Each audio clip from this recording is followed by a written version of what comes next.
Tretia brána do sveta hudby a tradícií, alebo Drevo nad zlato, otvorí svoju náruč v záhrade Meščianskeho domu.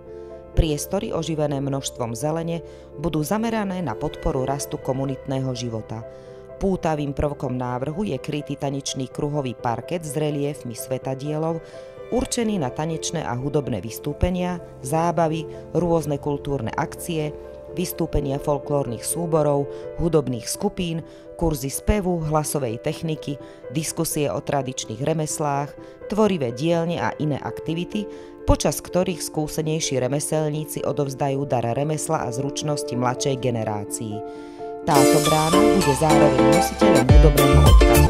Spojenie domáceho so zahraničným a tradičného s moderným. Aj takto to bude vyzerať. Z rušnejšieho kultúrneho miesta návštevníci budú môcť na chvíľu zablúdiť do zeleného zákutia plného rezbárskeho umenia. Tu dostanú možnosť vystavovať svoje výtvory rezbári, sochári či umelci pracujúci s drevom, ktorí môžu tvoriť priamo na mieste. Ich prácu tak v priamom prenose uvidia všetci záujemcovia.